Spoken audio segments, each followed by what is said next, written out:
안녕하세요. 저는 40대 여자입니다. 제게는 심성착한 남편과 귀여운 딸, 그리고 언제나 제 편이 되어주시는 시어머니가 계세요. 이 세 사람 덕분에 제 결혼 생활은 평화롭게 잘 흘러가고 있었습니다. 그런데 제가 복에 겨운 줄 몰랐어요. 시어머니의 보살핌을 너무도 당연하게만 생각했습니다. 저와 시어머니 사이가 좀 남달라요. 주변에서도 이런 고부관계는 본 적이 없다고 할 정도였죠. 저는 결혼하고 지금까지 시어머니는 제 어머니나 다름없다고 생각했어요. 시어머니도 저를 딸보다 더 딸처럼 대해주셨고요. 제가 너무 철이 없었습니다. 저만 힘들고 저만 바쁘게 살고 있다고 생각하느라 시어머니의 인생을 생각할 겨를이 없었어요. 최근에 있었던 일로 인해 다시 한번 저와 시어머니의 인생을 돌아보는 계기가 돼서 이렇게 사연까지 보내게 되었습니다. 저는 시어머니가 아니었으면 아마 결혼도 못하고 아이도 낳지 못했을 거예요. 왜냐고요? 제가 여러모로 사정이 많은 사람이거든요. 제가 기억하는 저의 어린 시절은 엉망진창이에요. 항상 배가 고팠던 기억밖에 없습니다. 저를 낳아준 부모는 저를 낳기만 했지 키우질 않았어요. 신생아를 두고 부모 둘 다 집에 없었답니다. 지하 단칸방에서 매일같이 아기 울음소리가 들리자 주변에 사시던 분이 신고를 했나 봐요. 그 덕분에 제가 구조가 됐습니다. 문제는 낳아준 부모가 있다는 이유만으로 계속해서 저를 다시 그 부모에게 보냈다는 겁니다. 그렇게 불행이 반복이 되다가 제가 학교에 갈 나이가 됐는데도 부모는 학교에 보내질 않았어요. 학교에 갈 정도로 큰애가 매일 혼자 동네를 어슬렁어슬렁 돌아다니니 이를 또 이상하게 생각한 이웃이 신고를 해서 저는 보육원으로 가게 됐습니다. 부모가 있는데도 보육원에 가게 됐다는 사실이 말도 안 되지만 오히려 저에게는 잘된 일이었어요. 그제야 부모가 제 양육권을 포기했거든요. 저를 낳아줬다는 부모 얼굴은 아예 기억도 나질 않아요. 기억나는 거라고는 항상 싸우는 소리와 문을 쾅 닫고 나가는 남자의 뒷모습뿐이었습니다. 그리고 저는 항상 배가 고팠습니다. 그래서 제가 지금도 식탐이 좀 있어요. 먹을 것만 보면 허겁지겁 입속에 넣기 바빴죠. 괜찮아. 여기 식판에 있는 음식은 다 네 네가 다 먹었다고 하기 전에 아무도 치우지 않을 거니까 걱정 말고 천천히 먹어. 처음 보육원에 갔을 때 그런 저를 수녀님들은 걱정했어요. 학교에 갈 나이까지 배운 거라고는 없이 방치된 상태로만 자랐으니 보육원 생활에 적응할 수 있을까 싶어서요. 저는 생각보다 보육원에서 아주 잘 지냈습니다. 보육원은 저에게 천국이었거든요. 겨울엔 따뜻하고 여름엔 시원한 데다가 밥도 꼬박꼬박 주고 편안하게 잠도 잘 수 있으니 너무 좋았습니다. 가장 좋았던 건 매일 소리 지르던 어른이 없다는 거였어요. 저와 비슷한 아이들도 많으니 심심할 틈도 없었고요. 저는 보육원 다음으로 학교를 좋아했습니다. 학교에는 재미있는 것들이 많았어요. 선생님은 하루 종일 새로운 걸 가르쳐 주셨고 언제든 나가서 뛰어놀 수 있는 운동장이 있었습니다. 더군다나 제가 잘하는 만큼 칭찬을 받을 수도 있었고요. 저는 공부를 꽤 잘했습니다. 저도 제가 신기했어요.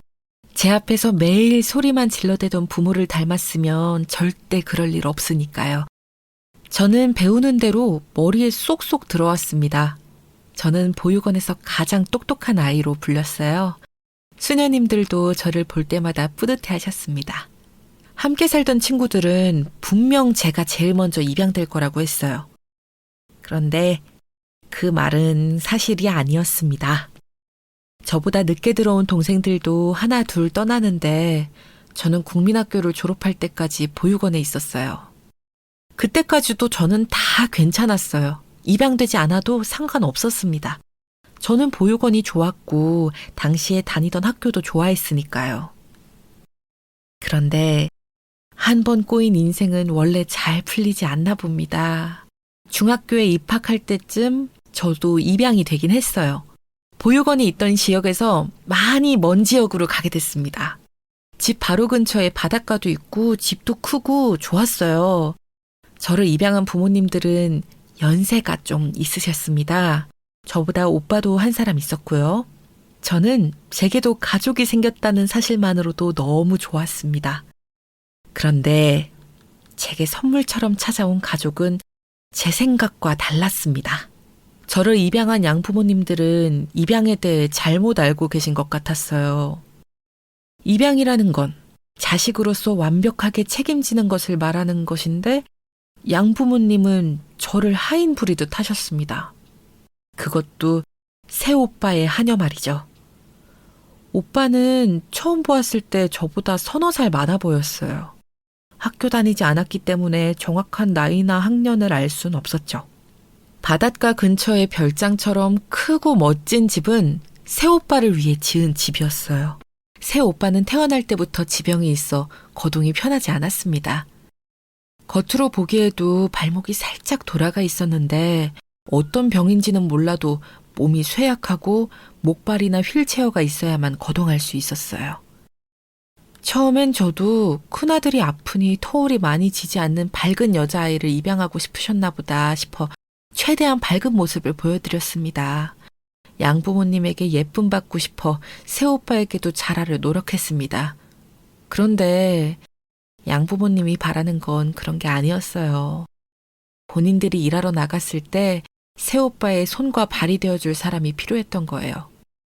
아침에 일어나면 새순물을 떠서 세수해주고 준비된 아침 식사를 가져다 주는 거였죠. 저는 새오빠를 돌보느라 학교에도 갈 수 없었습니다. 홈스쿨링이라는 면목으로 집에서 새오빠랑 공부했어요. 저도 처음엔 투덜거렸습니다. 제가 동생인데 왜 항상 오빠보다 먼저 일어나서 오빠를 챙겨야 해요? 그리고 전 홈스쿨링 싫어요. 학교에 가고 싶어요. 친구도 만나고 운동장에서 운동도 하고 싶단 말이에요. 애가 워낙 똘똘하다길래 당연히 눈치도 빠를 줄 알았더니 아직 네가 상황 파악이 안 되는구나. 네 주제에 밥 주고 재워주면 감사합니다 해야지. 어디서 어른들이 내 토를 다뤄. 자꾸 궁시렁거리면 홈스쿨링도 아예 못하게 할 거니까 알아서 해. 저는 씩씩거리며 양어머니를 향해 눈을 흘겼습니다. 이거 누가 고아 아니랄까봐 되바라진 것 좀 봐. 너 누가 부모를 그딴 눈으로 보니? 눈 똑바로 안 떠? 아우, 얘 안 되겠다. 너 같은 건 밥 먹을 자격도 없어. 제가 말대꾸를 할 때마다 양부모님은 밥을 주지 않았습니다. 버릇없는 녀석은 먹을 자격도 없다면서요. 그 이후로는 꾹꾹 참았습니다. 학교는 못 가더라도 홈스쿨링이라도 해야 했고 밥도 먹어야 했으니까요. 친부모랑 살 때도 이것보다 더했지만 살아남았잖아요. 어쩔 수 없이 제 팔자라고 생각하고 20살까지만 참자 싶었습니다. 저는 누구보다 열심히 살았습니다. 제 또래의 다른 아이들과는 애초에 출발선부터 달랐으니 저는 그들보다 훨씬 더 노력해야 했어요. 학교 다니지 못했으니 검정고시를 봐야 했습니다. 저는 16살 때 중학교 검정고시를 패스했고 17살이 되던 해에 새오빠와 함께 고등학교 검정고시도 패스했습니다. 입시 공부도 새오빠와 함께 했어요. 그나마 다행이었던 건 양부모님과의 사이와는 달리 새오빠와는 나쁘지 않았습니다. 새오빠는 몸이 약한 탓에 모든 게 다 느렸어요. 공부도 성장도 또래보다 더뎠죠. 거기다가 평생 친구도 없이 항상 혼자였어요. 시간이 지날수록 새오빠와 저는 친구처럼 지냈습니다. 시간이 지나자 저도 오빠의 손과 발이 되어주는 게 더는 서럽거나 화나지 않았어요. 양부모님은 오빠를 위해 훌륭한 가정교사들을 구해주셨습니다. 덕분에 저도 함께 공부할 수 있어서 도움이 됐어요. 새오빠와 함께 공부하다 보니 본의 아니게 선행학습을 하게 됐거든요. 오빠는 대학 입시에 실패했지만 저는 보란듯이 법대에 합격했습니다. 그것도 서울의 명문 법대예요. 양부모님은 설마 제가 합격하겠나 싶어 제가 수능을 보든지 원서를 쓰든지 관심도 없으셨습니다. 집에 오고 가는 가정교사들이 항상 저에 대해 칭찬을 늘어놔도 궁금해하지 않으셨거든요. 아무리 잘해봐야 오빠보다 제가 잘할 리 없다고 생각하셨던 것 같아요. 그러다 제가 먼저 대학에 합격하고 나니 양부모님은 그제야 난리를 치셨습니다. 저를 서울에 보내지 않으려고요. 저는 굴하지 않았습니다. 끝까지 서울에 올라가겠다고 했습니다. 지금까지 감사했습니다. 저는 서울에 올라가려고요. 제가 어떻게든 서울에 올라가려고 하자 양부모님은 노발대발하시며 말도 안 되는 소리를 제게 늘어놓았어요. 이 여우 같은 게 처음부터 다 이럴 계획이었구나. 우리 집에서 빼먹을 것 다 빼먹고 20살 되자마자 서울로 도망갈 생각이었어? 도망이라니요. 어머니는 독립을 그런 식으로 말씀하시는 거예요? 어머니야말로 저를 진짜 딸이 아니라 하녀로 생각했으니까 도망이라고 하시는 거겠죠. 이게 불쌍해서 지금까지 먹여주고 재워주고 공부까지 시켜줬더니만 아주 부모 무서운 줄을 모르는구나. 찰싹. 지금까지 그렇게 저를 구박했어도 제게 손을 댄 적은 없었는데 양아버지께서는 제 뺨을 갈겼습니다. 제가 귀한 당신네 아들을 버리고 도망갈까봐 아주 똥줄이 제대로 탔나 보더라고요. 그때였어요. 방에서 이 상황을 다 지켜보고 있었던 새오빠가 휠체어를 타고 밖으로 나왔습니다. 제발 좀 그만 좀 하세요. 어머니 아버지는 수진이가 기특하지도 않으세요? 몇 년 동안 집안일에 제 뒤치다꺼리 혼자 다 하면서 그 어려운 공부까지 혼자 힘으로 해냈어요. 그럼 잘했다 칭찬해주고 서울로 보내주면 될 일을 다 큰 어른들이 쪽팔리게 뭐 하시는 거예요? 아이고, 우리 아들 착하고 순진해서 저 여우 같은 년 편들어주는 것 봐. 저 년 나가면 앞으로 너는 어떡해? 우리 아들은 어떡하냔 말이야. 양어머니는 바닥에 주저앉아 억울하다는 듯 눈물을 쏟았습니다. 저는 아이러니했어요. 제가 대학에 합격해 이 집을 벗어나게 되면 분명 묵은 체증이 다 내려갈 듯이 행복할 줄 알았는데 마음이 영 찝찝한 게 좋지 않았습니다. 아, 이게 어른들이 말하는 미운정인가 싶더군요. 몇 년 동안 지긋지긋할 정도로 밉고 싫었는데 막상 감옥 같았던 집을 떠나려고 하니 이상한 미련 같은 게 있더라고요. 하지만 저는 그 찝찝한 마음을 이겨내고 집을 떠났습니다. 새오빠는 제가 집을 나가는 날 제 손을 꼭 잡고 제게 지금까지 고마웠다고 했어요.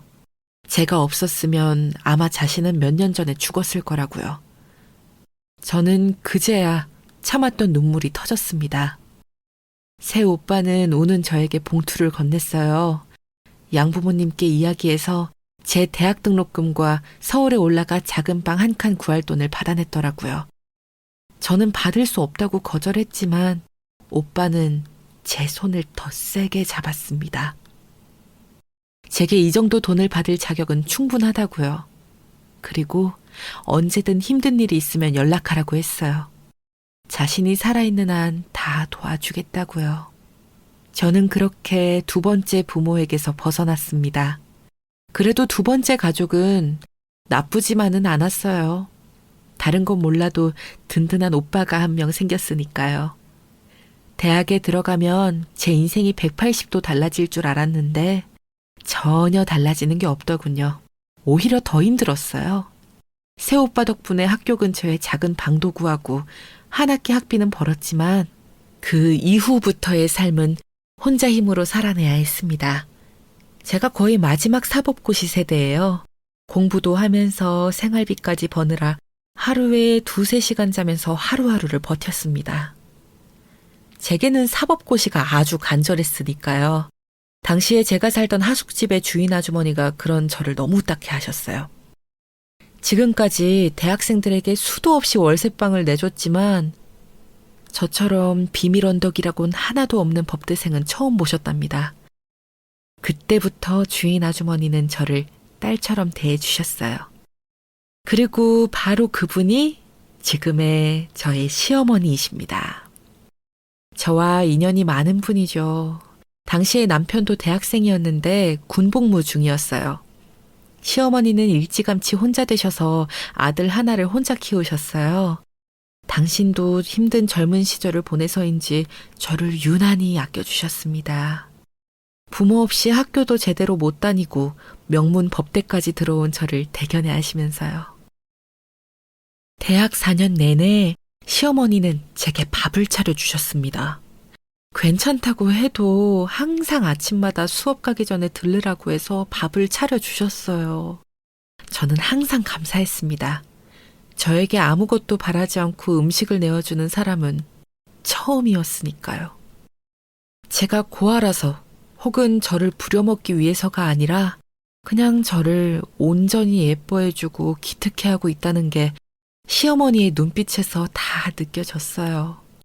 대학을 졸업하고도 2년 정도를 저는 사시 공부를 하느라 그 집에 계속 살았습니다. 제가 시어머니에게 감사할 수밖에 없는 게 2년 동안 제게 월세를 받지 않으셨어요. 절대 쉬운 일이 아니라는 걸 저도 잘 알고 있었습니다. 시어머니도 그 빌라 아니면 수입이 없으셨으니까요. 생활비에 월세 벌어가며 그 어려운 사시 공부를 어떻게 해. 내가 생활비는 못 해줘도 월세는 안 받을 테니까 사시에만 집중해서 공부해. 올해는 꼭 붙어야지. 지금 생각해보면 시어머니는 저의 뭘 보고 저를 믿어주셨는지 모르겠어요. 시어머니는 제가 처음 사시에 떨어지고 왔을 때도 포기하지 말라며 용기를 심어주셨어요. 저는 분명히 될 거라고요. 저는 결국 검사가 됐습니다. 제가 사법고시에 합격하고 검사까지 된 건 온전히 시어머니 덕이에요. 시어머니의 따뜻한 마음과 매일 차려주신 맛있는 식사 덕분에 제가 견딜 수 있었어요. 시어머니는 하나밖에 없는 귀한 아들도 제게 주셨습니다. 몇 년을 시어머니 집에서 매일 밥을 먹다 보니 자연스레 남편과도 가까워졌어요.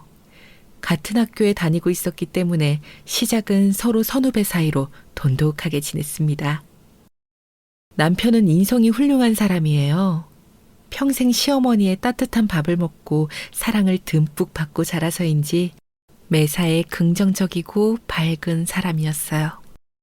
군대를 제대하고 공무원 시험 준비를 했었는데 남편은 시험에 계속 떨어졌어요. 그런데도 한 번을 낙담하는 모습을 본 적이 없었습니다. 시어머니도 언제나 그런 남편을 위로하고 응원했어요. 저는 검사가 되고 얼마 뒤 남편에게 청혼했습니다. 그런데 남편은 저와의 결혼을 망설였어요. 저는 결혼을 망설이는 남편 때문에 힘들었습니다. 그때 저를 위로한 게 바로 시어머니였어요. 남편의 마음을 제게 전달해 주셨습니다. 당시에 남편이 공무원 시험을 여러 번 떨어지고 나서 계약직으로 작은 회사들을 전전하며 다니고 있었어요. 자신이 남자인데 제 앞에 내세울 만한 것이 없으니 저와의 결혼을 망설이는 거라고 하시더군요. 시어머니는 제게 당신의 아들이 부족하니 제게도 결혼하라는 소리를 못하겠답니다. 내가 아무리 너같이 똑똑하고 착한 며느리가 욕심이 나도 이제야 네 꿈 펼치고 훨훨 날아갈 발목을 어떻게 잡겠어. 시어머니의 말에 저는 오히려 다행이라고 생각했습니다. 저는 혹시나 제가 고아에 학교도 안 다니느라 결혼을 반대하면 어쩌나 걱정했었거든요. 생각해보니 시어머니는 부족한 저에게 한 번도 부족하다고 이야기하신 적이 없었어요. 언제나 대단하다고 어루만져 주셨죠. 저는 남편과 결혼했습니다. 제가 남편을 많이 사랑하고 무엇보다 시어머니와 진짜 가족이 되고 싶다는 생각이 확고했거든요. 앞으로 제 인생에 무슨 일이 생겨도 시어머니 같은 분이 곁에 있다면 저는 뭐든 헤쳐나갈 수 있을 것만 같았어요. 제 생각이 맞았습니다. 시어머니는 언제나 제 편이었어요. 제 결혼식을 앞두고 한바탕 난리가 났었습니다. 처음부터 도움이 안 되는 관계는 끝까지 도움이 안 되더군요. 누구를 말하는 거냐고요? 당연히 저의 양부모입니다. 제가 검사가 된 이후 양부모님께 먼저 연락이 오긴 했어요. 명문대 법대생 때와 검사는 다른지 제 앞에서의 양부모님의 태도가 180도 달라졌더군요. 갑자기 제 진짜 부모인 양 굴었습니다. 아이고, 장하다 장해. 우리 막내딸 내가 이렇게 성공할 줄 진작 알았다니까. 그럼요. 얘가 날 닮아서 머리가 보통 비상한 게 아니잖아요. 우리 영감님 이제 명색이 검사님인데 그 다 쓰러져가는 월세집에서는 나와야지. 우리가 아예 서울로 올라올까? 너도 바쁠 텐데 옆에서 부모가 챙겨주면 좋잖아. 저는 이야기를 하는 내내 소름이 돋아서 더는 만나고 싶지 않았습니다. 그 이후 양부모님에게 연락이 와도 받지 않았어요. 사람이 염치가 없다는 게 이런 걸 두고 하는 말 같았습니다. 사실을 준비하고 공부할 때도 오빠와는 계속 연락했었어요. 오빠가 서울병원에 왔다 갔다 할 때마다 얼굴도 봤고요. 거기다가 제가 사시에 2번 떨어졌을 때도 오빠는 언제나 괜찮다고 저를 위로했습니다. 하지만 양부모님은 달랐어요. 오빠 옆에서 비웃는 소리가 통화상으로 저에게까지 다 들렸거든요. 그러게 주제도 모르고 사시는 무슨 사법고시냐면서 한 살이라도 어릴 때 차라리 시집을 가라고요. 하지만 남편과 결혼식 날짜를 잡고 나서는 어쩔 수 없이 연락해야 했습니다. 사실 오빠 말고는 아무도 초대할 생각도 없었지만 시어머니께서 아무리 결혼식에 초대하지 않더라도 미리 말씀을 드리는 게 도리라고 하셔서 연락을 드린 겁니다. 시어머니가 아니었으면 연락도 안 했을 거예요. 제가 연락드린 이유는 결혼하게 돼서예요. 마음 같아선 이야기하고 싶지도 않았지만 오빠는 제 결혼식에 올 테니 어차피 아시게 될 것 같아 연락드린 거예요. 그랬습니다. 저는 결혼 허락이 아니라 결혼 통보를 하려고 양부모님을 만난 거였어요. 뭐? 우릴 결혼식에 초대 안 한다고? 너 그게 말이 되니? 네가 누구 덕분에 검사된 건지 잊었어? 제가 검사된 거야 당연히 제가 열심히 공부하고 저희 시어머니께서 살뜰히 제 뒷바라지 해주신 덕분이죠. 이게 말하는 것 봐. 그게 왜 저기 있는 저 아줌마 덕분이야. 몇 년 동안 내 돈 갖고 먹고 자면서 공부까지 시켜줬는데 이게 고마운 줄을 모르네. 그럼 그렇지. 사람은 변하는 게 아닙니다. 제 앞에서 저를 생각하는 척 알랑방귀를 끼는 것도 잠시 금방 본색이 드러나더군요. 여보, 됐어요. 저런 년이 어쩌다 운 좋아서 검사 좀 됐다고 아주 우리 앞에서 잘난 척하는 꼴이 우스워 죽겠네요. 이래서 머리 검은 짐승은 거두는 게 아니라던데. 그 말이 딱 맞네, 딱 맞아. 아줌마도 정신 차려요. 얘가 원래 어릴 때부터 아주 싹수가 노랗고 능구렁이 같은 년이에요. 이런 년 며느리로 들였다가는 집안 아주 말아먹을 겁니다. 저도 이제 나이도 먹을 만큼 먹었고 결혼도 앞두고 있으니 양부모님의 말 같은 거에 휘둘리고 상처받지 않을 줄 알았습니다. 그런데 막상 또 제 앞에서 소리를 지르고 저에게 못된 소리 하는 걸 들으니 예전 생각이 나면서 또 상처받게 되더군요. 그때였습니다. 사람 좋은 우리 시어머니도 듣다 화가 나셨는지 양부모님께 버럭 소리를 지르셨어요. 보자 하니까 아주 못 들어주겠네요. 이래서 우리 며느리가 양부모님이라면 치를 떨었군요. 당신들이야말로 어린애 데려다가 도대체 무슨 짓을 한 거예요. 한 번만 더 우리 며느리에게 막말했다가는 내가 당신들 옛날에 했던 짓까지 싹 다 조사해서 고소할 거니까 다시 우리 며느리 앞에 나타나지 마요. 그 순간 저는 가슴이 뭉클했고 눈물이 왈칵 쏟아질 것 같았어요. 제 편이 생긴 것 같아 너무도 든든했습니다. 시어머니와 남편 그리고 저는 진짜 가족이 되었습니다. 지금까지 제 인생에 우여곡절이 많았지만 이제야 진짜 가족을 찾았다고 생각했어요. 결혼하고도 저와 남편은 원래 살던 시어머니 댁에서 계속 살았어요. 제가 시어머니와 떨어져 살고 싶지 않았거든요. 다행히도 제가 근무하는 직업이 시댁에서 멀지 않았어요. 저는 남편과 시어머니의 극진한 보살핌을 받으며 일했습니다. 저는 마음이 안정적이라는 느낌을 생전 처음 느껴봤어요. 언제나 집에서 저를 기다려주는 가족이 있다는 게 이렇게 기분 좋은 일이라는 것도 처음 알았죠. 그런데 제가 너무 제 생각만 했나 봅니다. 보살핌을 받아본 게 처음이라 너무 좋아서인지 저만 생각했어요. 초임검사라 워낙 일도 많다 보니 쉬는 날 없이 일만 했어요. 제 몸이 힘들고 정신적으로 고되다 보니 저는 언제나 남편과 시어머니는 뒷전이었습니다. 그러던 어느 날이었어요. 그날도 야근하고 힘겨운 몸을 간신히 끌고 집에 왔는데 시어머니께서 제가 들어오는 기척을 느끼셨는지 굳이 일어나셔서 밥을 차려주신다고 하더라고요.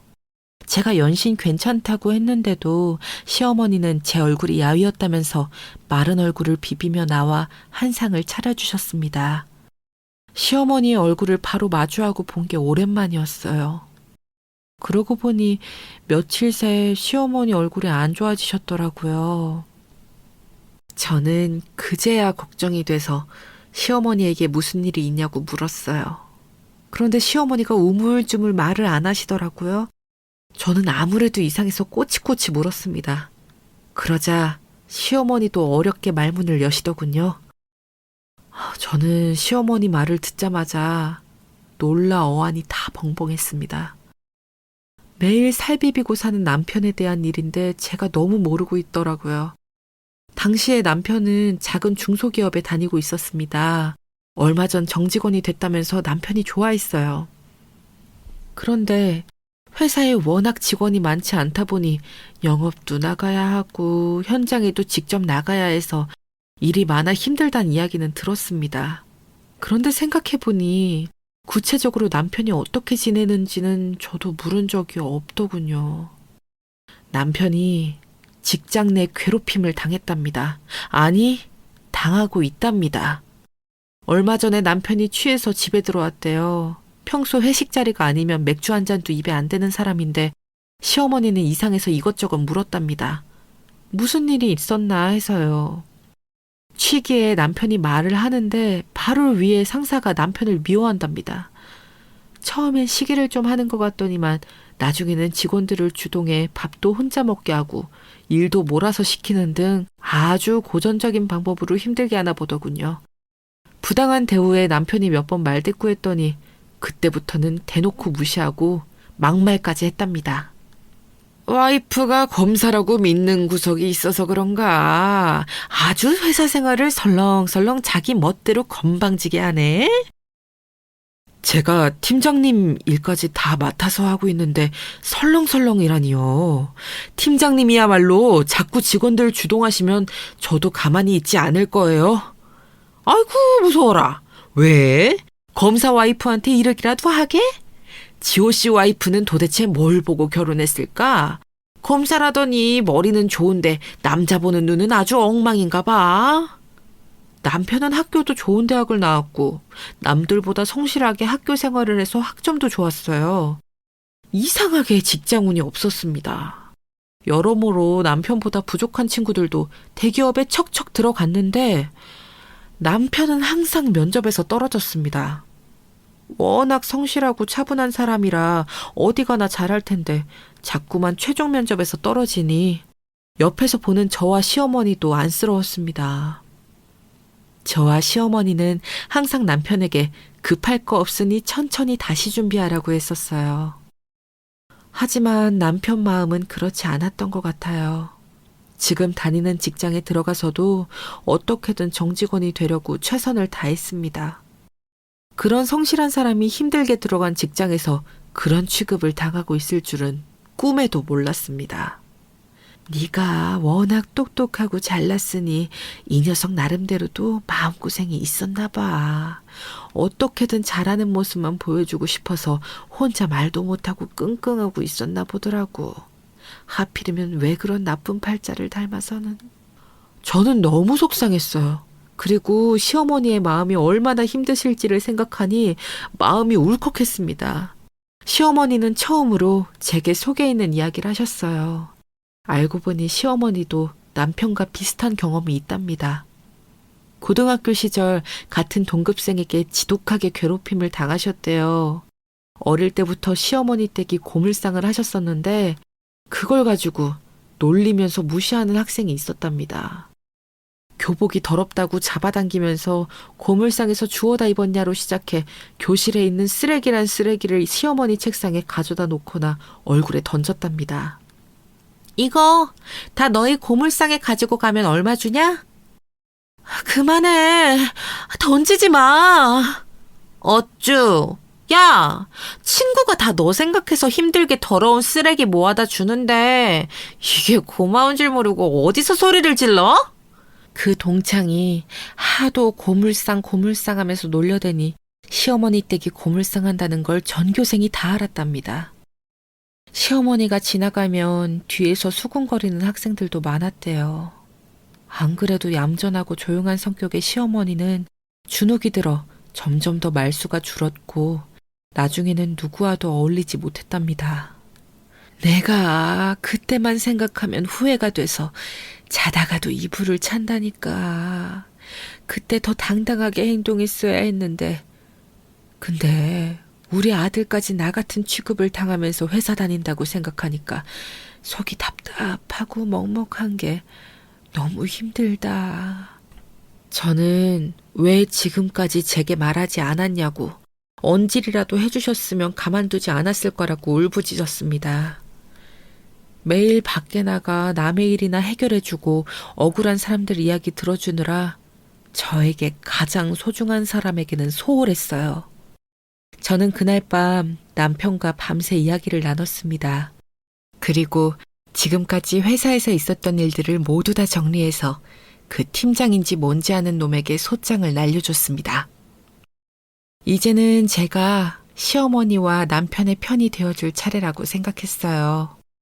고민 끝에 남편은 회사를 그만두었습니다. 남편이 그러길 바랐어요. 지금까지 제게 말은 하진 않았지만 검사 아내를 둔 남편이라는 말에 부담을 느껴 적성에도 맞지 않는 직장을 전전하느라 힘들었답니다. 남자라고 좋은 대학에 나왔다고 무조건 좋은 직장에 다녀야 하는 건 아니라고 생각하면서도 사람들의 편견에 맞서 싸울 자신감이 없었답니다. 저는 남편을 응원했어요. 그 개념 없는 상사와 싸우면서 하고 싶은 일을 함께 생각해 보기로 했습니다. 얼마 뒤 시어머니와 남편은 동네에 작은 반찬 가게를 냈어요. 시어머니가 사실 연세도 있으시니 저는 가게를 운영하는 게 무리일 수 있겠다 싶었는데 남편의 제안에 시어머니도 흔쾌히 해보고 싶다고 하시더군요. 저는 그제서야 시어머니의 인생을 돌아봤어요. 결혼하고 얼마 되지 않아 남편이 죽고 난 뒤 여자 혼자 몸으로 부모님께 물려받은 집을 하숙집으로 개조해 지금까지 대학생들 밥해 먹이며 홀로 아들을 키우신 거죠. 평생 매일 똑같은 일상을 사신 시어머니도 새로운 일에 도전하고 싶으시다면서 가게를 해보고 싶으시다고 하셨어요. 남편의 촉이 맞았어요. 대학가이기도 하고 혼자 사는 직장인들이 많은 동네라 반찬 가게가 잘 될 것 같다고 했거든요. 워낙 시어머니의 음식 솜씨가 뛰어나기도 하고요. 반찬 가게는 시작하자마자 장사가 잘 됐습니다. 남편은 직장 다닐 때보다 수입이 훨씬 낫다면서 입이 귀에 걸렸더군요. 저는 그제야 마음이 좀 놓였습니다. 제가 세상에서 가장 사랑하는 두 사람의 행복한 모습을 보는 게 좋았어요. 그 이후 몇 년 동안은 아무 탈 없이 평화롭게 살았습니다. 저는 직업을 옮겨 다니며 열심히 일에 집중했고 남편과 시어머니는 열심히 가게 일을 하셨어요. 그러던 중에 생각지도 못한 일이 벌어졌습니다. 제가 남편과 시어머니를 실망시키고 말았어요. 무슨 일이냐고요? 남편과 시어머니는 아이를 원하셨습니다. 사실 결혼했으니 아이를 낳는 게 보통 당연한 일이죠. 더군다나 가족이라고는 덜렁 셋밖에 없었으니까요. 제가 워낙 일 욕심이 많다는 걸 남편과 시어머니도 알다 보니 저만 보면 농담조로 이야기를 하긴 했었어요. 가게 하면서도 나랑 어머니가 아이 둘 셋은 거뜬하게 키울 수 있으니까 당신은 낳아주기만 해. 나머지는 우리가 다 알아서 할게. 그럼 우리가 아주 잘 키울 테니까 우리 며느리는 아무 걱정 말어. 저도 압니다. 저에게 시어머니와 남편이 있다는 건 천군만마도 같았어요. 하지만 겁이 났습니다. 임신도 출산도 그리고 제가 엄마가 된다는 사실도요. 저는 시어머니처럼 좋은 엄마가 될 수 없을 것 같았어요. 저를 낳아준 친엄마도 저를 입양했던 양어머니도 다 엉망진창이었는데 제가 좋은 엄마가 될 리 없다고 생각했죠. 저는 결혼 이후 최근까지 몇 년 동안 계속 피임을 해왔어요. 남편과 시어머니에게 상의하지 않은 상태로요. 제 잘못이 맞습니다. 하지만 정말 저는 아이를 낳아야 할지 말아야 할지 결정하지 못했어요. 하필이면 제가 피임약을 복용하고 있다는 사실을 시어머니가 제일 먼저 알게 되셨습니다. 제가 다니는 산부인과에서 받아온 약을 항상 잘 숨겨뒀었는데 시어머니께서 우연히 보게 되신 거예요. 처음엔 무슨 약인지 모르시니 제가 무슨 약을 먹나 걱정이 돼서 남편에게 물어본 거죠. 남편은 그 약이 피임약이란 사실을 알게 된 거고요. 그날 집은 발칵 뒤집혔습니다. 저는 남편이 화가 난 모습을 처음 봤어요. 내가 얼마나 아이를 갖고 싶어 했는지 당신도 알았으면서 어떻게 나한테 이럴 수가 있어? 당신은 내 생각은 안중에도 없지? 그런 게 아니야. 나도 당신이랑 어머니가 뻔히 아이 원하는 거 아는데 나라고 이러고 싶었겠어? 나 자신 없어. 엄마가 될 자신이 없다고. 잘못한 건 저인데 남편과 시어머니를 모두 다 속상하게 만들어버렸습니다. 저는 무책임하게 화난 남편을 그대로 집에 혼자 두고 집을 뛰쳐나와 직업으로 도망쳤습니다. 일이 손에 잡히지도 않으면서 집에 돌아갈 수가 없었어요. 그런데 그날 저녁 시어머니께서 제가 일하는 직업까지 찾아오셨습니다. 돈 아깝다고 절대 안 타시는 택시까지 타시고요. 안 그래도 시어머니 얼굴을 볼 낯이 없었는데 시어머니는 제가 좋아하는 김밥까지 직접 싸서 그 먼 길을 오셨더라고요. 그러고는 제 얼굴을 어루만져 주셨어요. 제가 엄마가 되는 게 자신 없다고 한 게 시어머니는 마음이 너무 아프셨대요. 네가 그런 생각을 하고 있을 거라곤 생각도 못했어. 미안하다. 네 마음도 모르고 내가 네 앞에서 손주 노래 부르면서 생각 없이 굴었어. 나도 어쩔 수 없는 시어머니인가 봐. 내가 너무 미안하다 우리 새끼. 시어머니는 저를 꼭 안아주셨습니다. 저는 저도 모르게 펑펑 울었어요. 어떻게 세상에 이런 시어머니가 있을 수 있을까요? 당신의 아들을 속상하게 만들었는데도 제 마음까지 헤아려 주시다니요. 저는 너무 감동받았어요. 평생 제가 원망하던 하늘이 어쩌면 공평한지도 모르겠어요. 제게 제대로 된 부모를 보내주지 않은 대신 한꺼번에 시어머니로 보상을 해주셨나 봐요. 저는 이렇게 좋은 시어머니를 위해서라면 제가 뭐라도 해야 한다고 생각했어요. 저는 그날 이후 바로 피임약을 끊었습니다.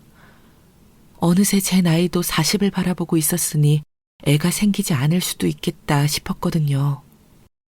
그런데 너무나 다행히도 저희 부부에게 아이가 생겼어요. 우여곡절 끝에 저희 부부에게 딸아이가 생겼습니다. 저는 걱정하고 불안해했던 것이 무색할 만큼 너무너무 행복했어요. 딸아이가 우는 모습도 자는 모습도 모두 다 너무 사랑스러웠습니다. 모성애라는 게 저에게도 있을까 항상 무서웠었거든요. 이게 다 시어머니 덕분이에요. 시어머니에게 진짜 자식을 사랑하고 위하는 방법을 배웠기 때문에 저도 제 딸아이에게 그대로 해줄 수 있을 것만 같았어요. 그런데 저는 참 중간이 없는 사람입니다.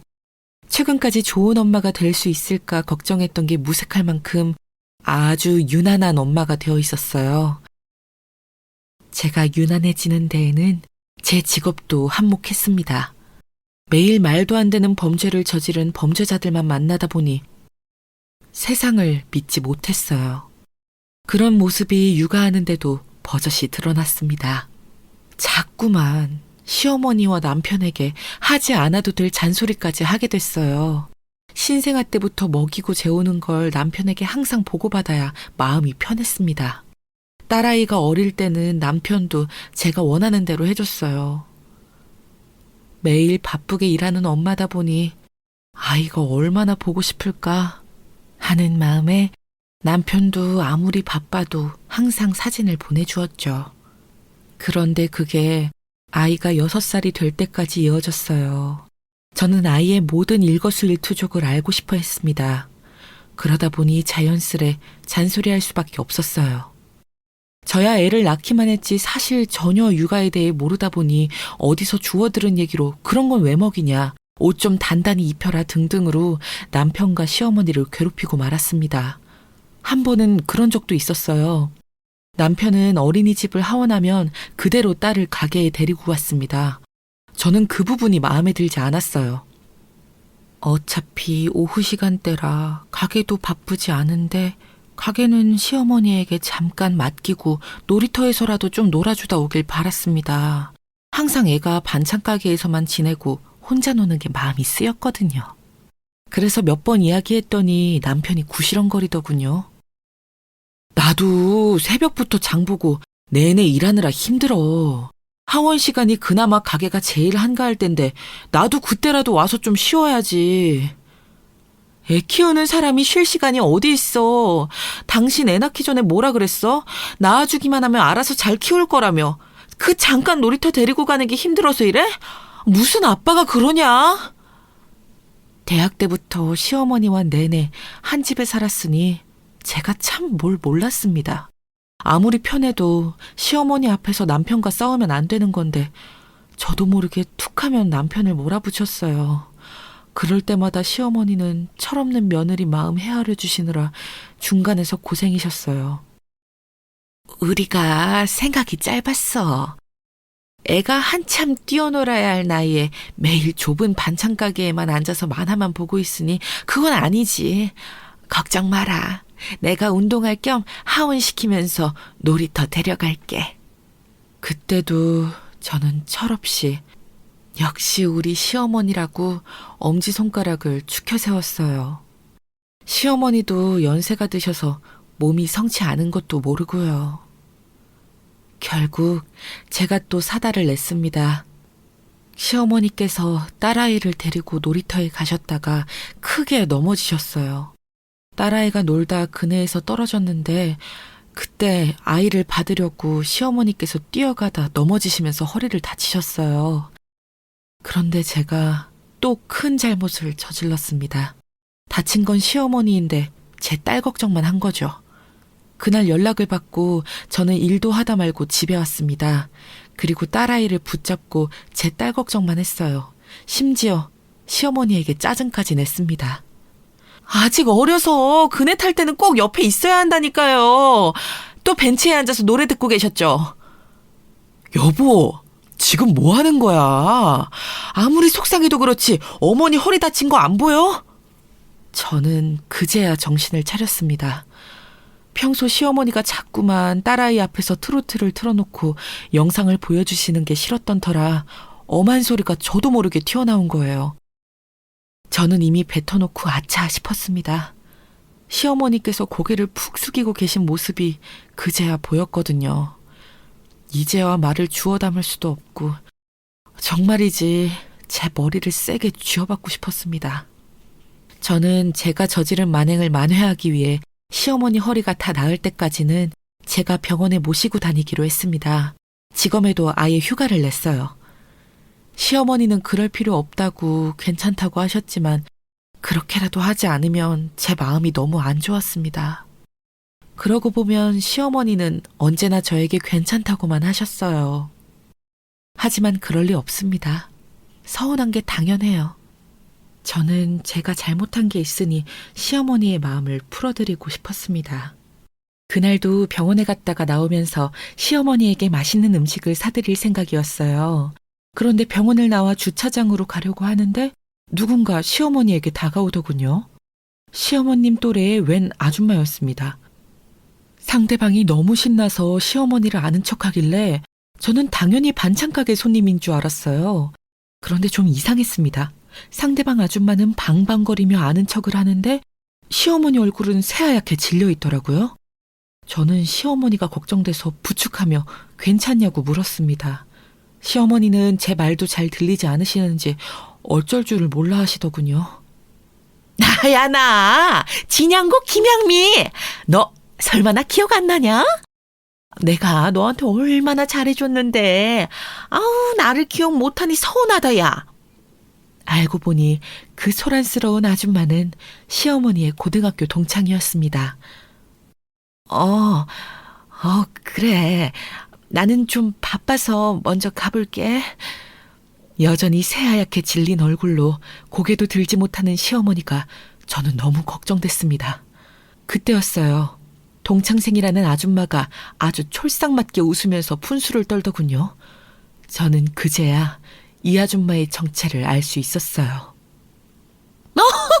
아우 순자야, 설마 너 아직도 내가 무섭니? 아우 어이가 없다 야. 몇 년 전 시어머니에게 들었던 말이 떠올랐어요. 고등학교 시절 어머니를 지독하게 괴롭혔다는 동창이 있었다는 사실 말이죠. 박수까지 치며 오두방정을 떠는데 봐줄 수가 없더군요.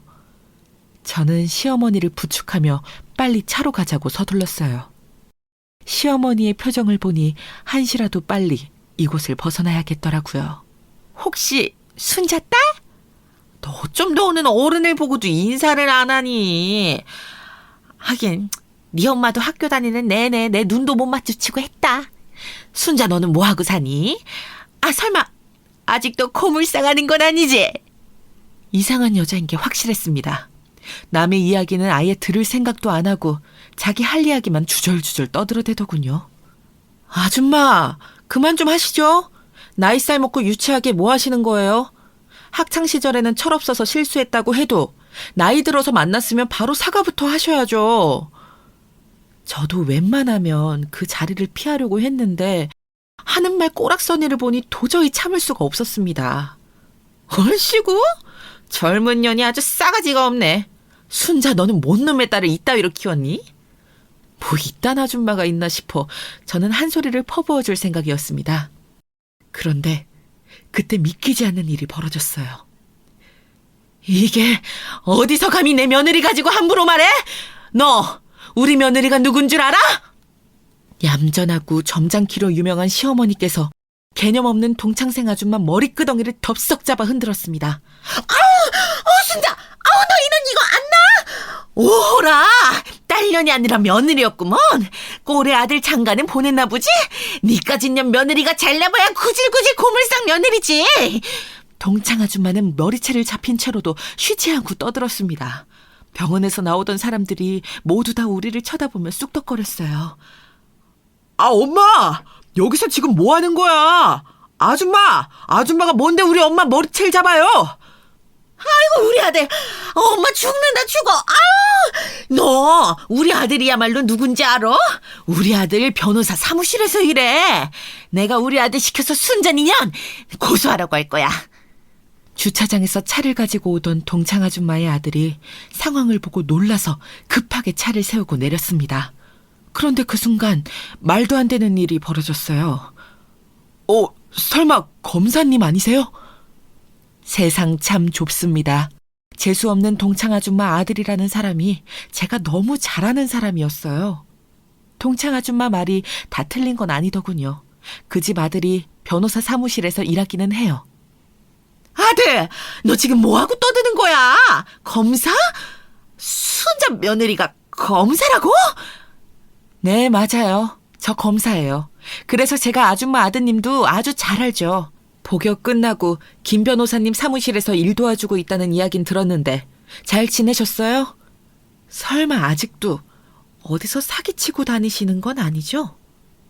아이고 검사님, 사기라니요. 저 이제 절대 나쁜 짓 안 합니다. 검사님이랑 김 변호사님이 저 사람 만들려고 그렇게 고생하셨는데 제가 보답해야죠. 그랬습니다. 동창 아줌마의 아들이라는 사람은 제가 감옥에 넣은 적이 있는 피의자였습니다. 제 기억이 맞는다면 보이스피싱 관련 사기죄로 3년 넘게 복역한 걸로 알고 있어요. 그나마 성실하게 복무해서 출소 뒤에 담당 변호사분 사무실에 취직했다는 소리도 들었습니다. 얼씨구, 사기죄로 복역? 향미 너야말로 아들을 도대체 어떻게 키운 거야? 하긴 너도 학교 다닐 때 유명했지. 애들 삥 뜯고 다니는 것도 모자라서 옷가게에서 옷이랑 운동화 훔치다가 걸린 적도 있었지. 이년이 지금 뭐라고 짓거리는 거야? 아니거든? 고물상 딸년 주제에 네가 뭘 안다고 떠들어? 엄마?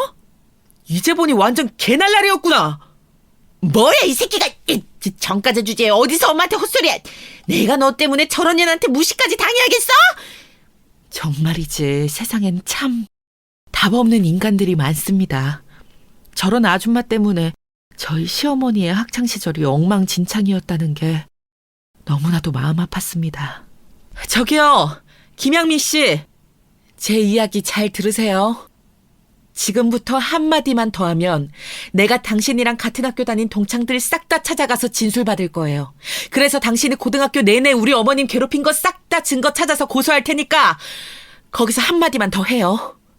얼씨구, 이게 어디서 어른한테 버르장머리 없이 또박또박 말대꾸야. 고물상 시어머니도 꼴의 시어머니라고 싸고도나. 이제 보니 말이 아예 안 통하네. 안 되겠다. 이런 식으로 나오시면 저도 치사하게 해야지 안 되겠네요. 지금 바로 김 변호사님한테 전화해서 아드님 바로 자르라고 이야기하겠어요. 치사해도 할 수 없었습니다. 사실 당해도 싼 사람들이에요. 저 사람들 때문에 손해본 사람들이 몇인데요. 아이고, 검사님. 제가 어머님께 잘 말씀드릴 테니까 제발 그러지 마세요. 저희 어머니가 입만 살았지 남편한테 버림받고 지금까지 저 하나 키우느라 아주 고생하신 분이시거든요. 제발 저를 봐서라도 용서해 주세요. 저 진짜 손 싹 씻었어요. 이놈의 새끼가 사내 자식이 아무데서나 무릎이나 꿇고 자아란다. 엄마! 빨리 검사님이랑 검사님 시어머니에게 사과해. 나 잘리면 엄마가 나 책임질 거야. 나 자꾸 그러면 나 이제 엄마랑 절대 다시는 병원 안 와. 아니, 얼굴도 보러 안 올 거야. 아이고 내 팔자야. 순자야, 내가 이렇게 산다. 내가 이렇게 불쌍하게 살아. 네 친구 불쌍한 줄 알고 네 며느리한테 나 아들 자르지 말라 그래. 지금 당장. 그랬습니다. 간사한 인간은 끝까지 간사해요. 동창 아줌마는 바닥에 주저앉더니만 눈물 콧물 흘리며 호소했어요. 아줌마 아들은 제 앞에 무릎까지 꿇었습니다. 그날 저녁 저와 시어머니는 남편에게 딸을 맡기고 오랜만에 둘이서만 외식했습니다. 생맥주도 마셨어요. 지금까지 몰랐는데 시어머니께서 젊었을 때 생맥주를 좋아하셨었대요. 돌아가신 시아버지와 데이트할 때도 자주 마셨고요. 그날 밤 저희는 새벽까지 놀았습니다. 옛날 이야기를 끝도 없이 하며 웃다가 울었어요. 오랜만에 정말 즐거웠습니다. 제가 지난번 일은 너무 죄송했어요.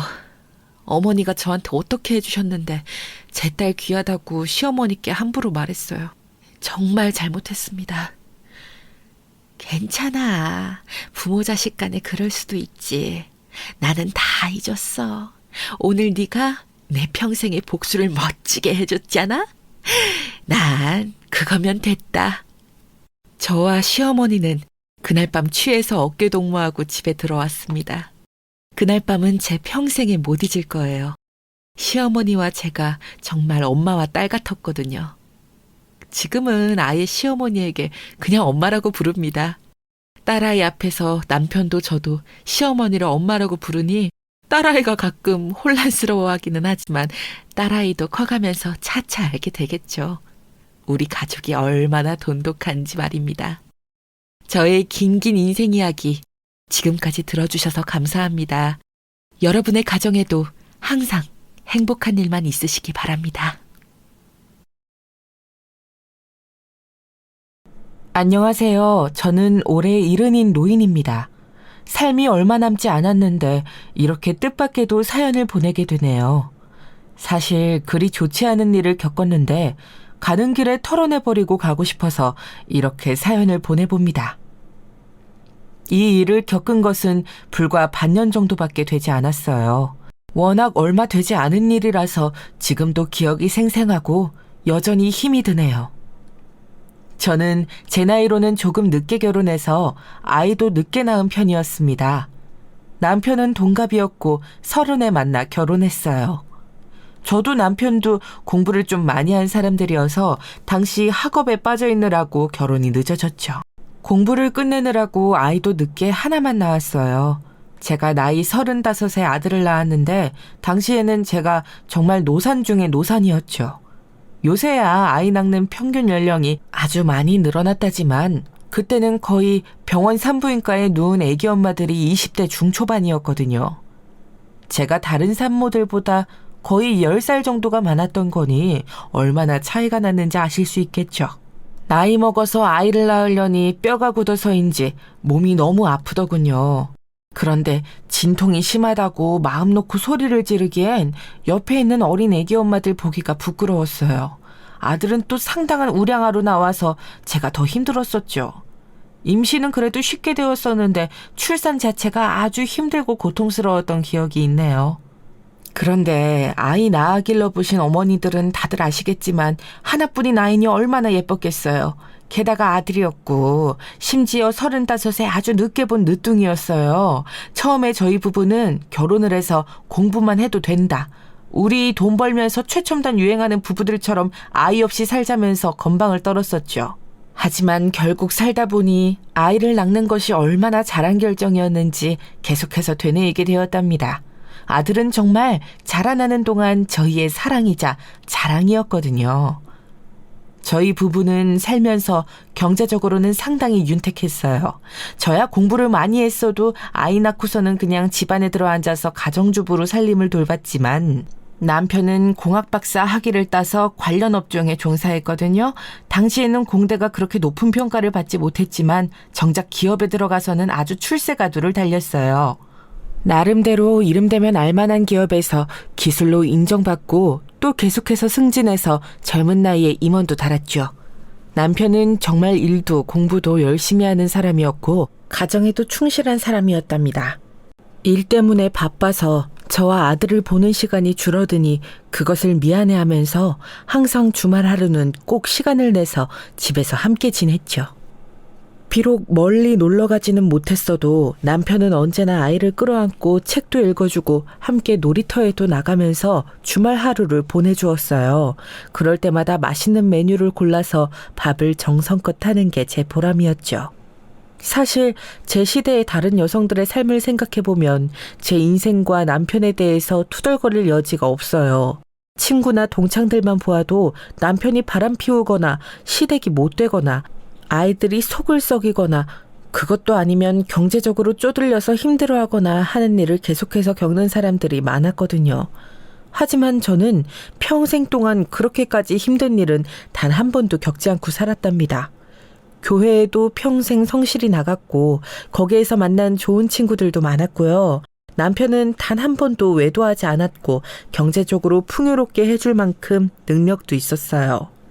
저도 공부를 할 만큼 했고요. 저는 제 인생이 얼마나 복받았는지를 알고 거기에 대해서 무척 감사하면서 살았습니다.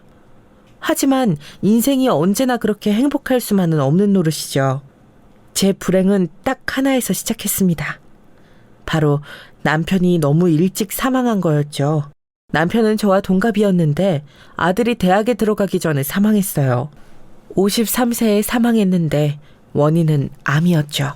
시댁에는 암으로 죽은 분이 별로 없었는데 대체 왜 그렇게 나쁜 병에 걸려 일찍 떠나야 했는지 지금도 모르겠어요.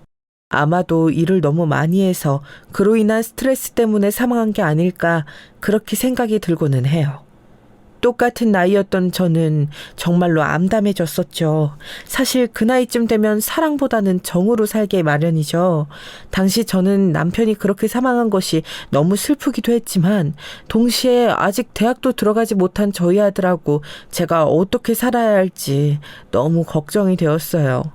남편도 외동아들이었고 그때쯤에는 시댁 식구들도 거의 사망하셔서 의탁할 곳도 없었죠. 물론 남편이 남긴 재산이 많았지만 사실 돈이라는 게 언제 어떻게 빠져나갈지 알 수 없는 것 아니겠어요? 당연히 아들이 대학 졸업하고 또 유학도 갈 거라고 생각했기 때문에 그 돈을 전부 대주려면 제가 그냥 집안에 앉아 있는 건 안 될 일이라고 여겼죠. 그래서 결국 저는 남편 상을 치르고 나서 사업을 시작했습니다. 처음에는 그렇게 거창한 건 아니었고 그냥 작은 서점을 냈을 뿐이었어요. 뭐라도 해서 먹고 살아야겠다는 생각에 가게를 내고 싶었는데 제가 책을 좋아하고 공부를 했었다 보니까 책의 생각이 미쳤던 거였죠. 그런데 이제 그게 좀 잘 되었어요. 학구열 높은 동네였는데 제대로 된 서점이 없었고 그때 당시만 해도 온라인 서점보다는 동네 서점에 가서 직접 책을 사는 사람들이 많았거든요. 거의 20년 가까이 된 일이니까요. 그런데 이제 시간이 지나면서 서점이 좀 잘 되니까 욕심이 나더라고요. 그래서 결국 출판 쪽에도 관심을 가지게 되었고 저자들을 컨택해서 일을 진행하다 보니까 처음에는 베스트셀러를 원한 게 아니었는데도 책 몇 권이 잘 되었어요. 책 잘 만든다고 소문이 나니까 좋은 작가들이 찾아오고 그래서 또 책이 더 잘 팔리고 그런 식이 되었던 거였죠. 덕분에 출판사도 겸하게 되었는데 온라인 서점이 유행하기 시작하면서부터는 동네에는 서점 장사가 잘 안 되었고 결국은 출판사 쪽으로 완전히 사업 방향을 돌리게 되었어요. 그러면서 문구도 디자인해서 팔고 여러 가지 다양하게 사업을 전개하게 되었죠. 제가 공부하던 시절에 알던 친구들이 다들 학계나 출판계에서 한 자리씩들 하고 있어서 덕분에 사업이 조금 더 편했던 것도 있어요. 어쨌든 그렇게 제 사업이 예상외로 아주 빠르게 자리를 잡고 확장되었던 덕분에 아이는 편하게 기를 수 있었죠. 아니, 편하게라는 말은 좀 이상하네요. 편하다기보다는 경제적으로 모자람 없이 윤택하게 길렀다는 게 맞는 말이겠어요. 제가 사업하느라고 밖에서 일하고 늦게 들어오는 때가 거의 대부분이라서 걱정스러웠는데 다행히도 아들은 무사히 대학에 진학했어요.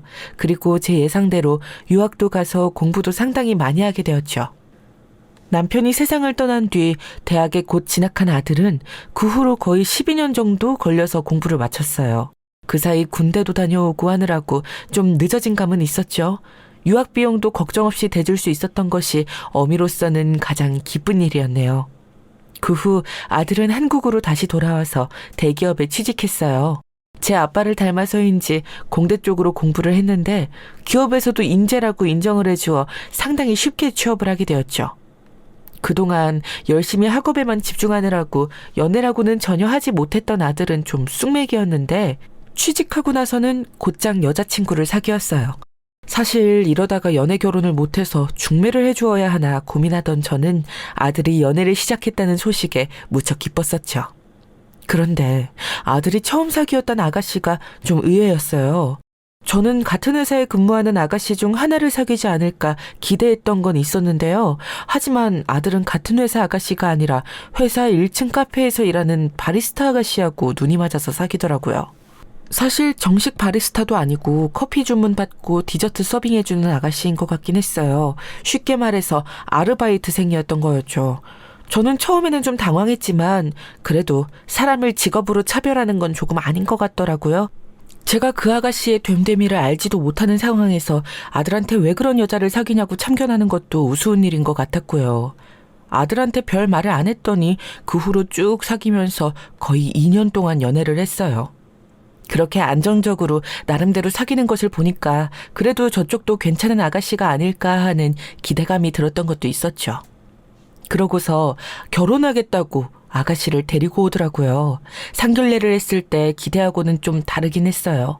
저는 얌전하고 쑥맥 같은 저희 아들하고 그렇게 안정적으로 연애했던 아가씨니까 당연히 비슷한 성격일 거라고 생각했는데 좀 더 활달하고 더 오픈된 여성이라고 해야 할까요? 옷도 서양식으로 입고 화장도 상당히 짙게 하고 다니는 아가씨더군요. 그래도 저한테는 초면인데도 아주 사근사근하게 잘해주었어요. 카페에서 처음 봤는데 저한테 디저트 추천도 해주고 커피는 어떻게 마시면 더 맛있는지도 알려주고 상당히 화술이 좋고 친근감도 있게 대해주더라고요. 그래서 저는 그 아가씨가 첫인상과는 다르게 마음에 들었어요. 아들도 만족스러운 얼굴로 저와 그 아가씨를 보고 있더군요. 그 후로 결혼이 결정되고서 몇 달 동안 저하고 그 아가씨, 이제 며느리로 정해진 그 아가씨하고는 제법 자주 만나서 돌아다녔어요. 며느리는 사실 어린 시절에 아버지를 잃고 홀어머니 밑에서 자랐다고 하더군요. 홀어머니는 지금 재혼을 해서 새아버지가 있는데 별로 사이가 안 좋아서 외롭다고 말이에요. 처지가 솔직히 딱했어요. 아버지를 잃은 것만도 안 되었는데 홀어머니 밑에서 고생하고 자라다가 결국 재혼한 아버지하고는 사이가 좋지 않으니 아예 가족이 없는 것이나 다름없잖아요. 없이 자라서인지 돈도 조금 많이 쓰려고 하면 멈칫거리는 게 눈에 보일 정도라서 저는 거의 대부분의 돈을 제가 내주었어요. 자기가 며느리니까 자기가 내고 싶다고 고집 부릴 때에도 제가 어른이라는 이유를 내세워서 돈을 내지 못하게 하고는 했죠. 그럴 때마다 며느리는 제게 고맙다면서 눈물을 글썽거리고는 했어요. 어린 시절에 홀어머니는 돈도 없을 뿐더러 남자를 만나고 다니느라고 하나 있는 자식인 며느리한테는 돈을 거의 쓰지 않았다고 하더군요. 얼마나 고생하고 얼마나 서럽게 살았는지 모른다면서 며느리는 어느 날 저한테 한숨과 함께 털어놓기도 했었죠. 아직 어린 아가씨가 그렇게 고생한 이야기를 들으면서 얼마나 마음이 아프던지요. 그래서 저는 며느리한테 상당히 정이 붙었어요. 며느리는 상당히 사납게 생기고 옷도 너무 개방적으로 입고 다니기는 했지만 알고 보면 아주 싹싹하고 정이 많은 애였죠. 그래서 저는 며느리를 데리고 다니면서 이것저것 사주는데 재미가 들렸고 며느리는 시간이 흐르면서 거기에 익숙해져서 제가 사주면 마치 딸처럼 좋다면서 고맙다는 인사와 함께 신나게 그 선물을 즐겼어요. 재미없는 아들내미 하나만 기르던 저한테 싹싹하고 상냥한 며느리의 존재가 얼마나 활력이 되었겠어요. 그러고 나서 아들과 며느리는 곧 결혼식을 하고서 함께 살기 시작했죠.